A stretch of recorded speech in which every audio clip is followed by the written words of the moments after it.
आएंगे। तो मैं आपसे कहना चाहती हूँ, कुछ साथियों ने ये कहा कि बदलाव की हवा चल चुकी है।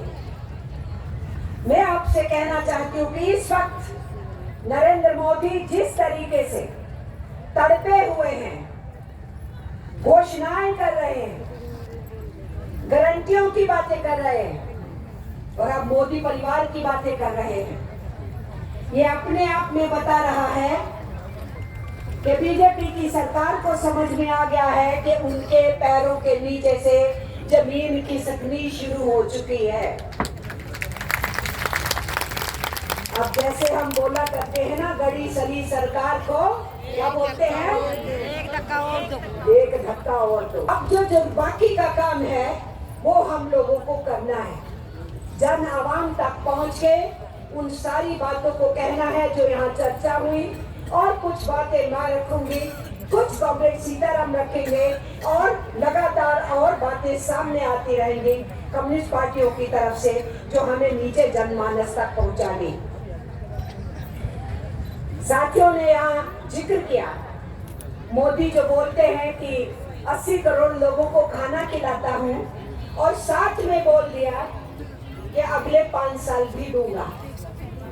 यानी वो गारंटी कर रहे हैं किसी को भी इज्जत की जिंदगी नहीं दूंगा, टुकड़ों पे पालूंगा, तुम केवल जानवर की तरह जिंदा रहो। घोड़े से काम लेते हो, गाय से काम लेते हो, बैल से लेते हो, ऊंट से लेते हो, हाथी से लेते हो, अनाज खिलाते हो, काम लेते हो, तो इंसानों से भी तुम अनाज देके उनको जिंदा रख के सिर्फ काम लेना चाहते हो। और इसीलिए ये सरकार इतना नीचे गिर गई है इंसानियत में, इसको हमें समझते हुए आम आवाम को जगाना और झकझोरना है। पूरी दुनिया के अंदर हिंदुस्तान का जो भूख का ग्राफ है, 25 देशों में 107वें स्थान के ऊपर अब 112वें तक पहुंच चुका है, धंस रहा है नीचे। खुद मोदी की सरकार ने पिछले साल एफिडेविट दिया सुप्रीम कोर्ट में। सुप्रीम कोर्ट ने पूछा 5 साल से नीचे के बच्चे जो हैं बहुत ज्यादा गिनती में मर रहे हैं। केंद्र की सरकार जवाब है और सरकार का खुद का एफिडेविट है, मिस्टर मोदी, मिस्टर खट्टर, तुम्हारी सरकार का एफिडेविट है वहां, और वो एफिडेविट है कि 5 साल से नीचे जो बच्चे मर गए हैं उनमें से 65% बच्चों के मरने का कारण कुपोषण है, भूखमरी है। और आप कह रहे हैं हमने देश को खुशहाल कर दिया। सरकार का पुलिस ब्यूरो है, उनकी रिपोर्ट आती है, क्राइम ब्यूरो की हर साल आती है, और इस साल जो रिपोर्ट आई उसने ये बताया कि पिछले साल जो आत्महत्याएं हुई उनमें से 25% आत्महत्याएं दिहाड़ीदार मजदूरों ने की। तो इस देश के अंदर दिहाड़ी पे अपने परिवार को जिंदा रखने वाला इतना हताहत और परेशान है कि वो आत्महत्या के रास्ते की तरफ निकल पड़ा है। ये है हमारे मजदूरों का हाल।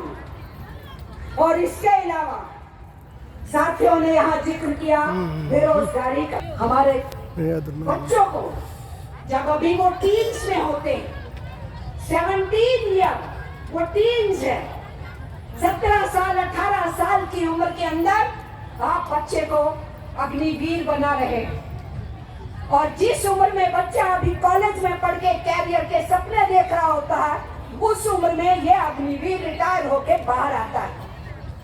और जब हम ये बोल रहे थे कि फौज की रेगुलर भर्ती क्यों रोक दी है और ये फिक्स टर्म एम्प्लॉयमेंट जो मजदूरों के लिए तुम लेके आए, सबसे पहले तुमने फौजों के ऊपर एक्सपेरिमेंट कर दिया। ये फिक्स टर्म एम्प्लॉयमेंट है और हमारे बच्चों की जिंदगी के साथ खिलवाड़ कर रहे हो। तुम जो फौजों को मदद दी जाती है, जो उनके लिए सहूलतें होती हैं, इन अग्निवीर को नहीं होंगी। जब ये मरेंगे, जो फौजी के मरने पे उसको सहूलतें होती हैं, इस बच्चे को नहीं होगी, तो सरकार कह रही थी तुम लोग झूठ बोलते हो। अभी 3 अग्निवीर सरहदों पे मारे गए हैं। सारा सच सामने आया है जो हम वाम पक्ष की पार्टियां कह रही थी। उनके परिवारों को कुछ नहीं मिला है, उनको कोई सहूलतें ना मिलती थी ना आगे मिलेगी। और ये जो स्कीम है ये तो बिल्कुल ऐसे है जनाब कि अगर मैं सोचूं कि अपने बच्ची के लिए दूल्हा ढूंढने के लिए निकलूं और किसी घर में जाऊं और मैं कहूं भाई साहब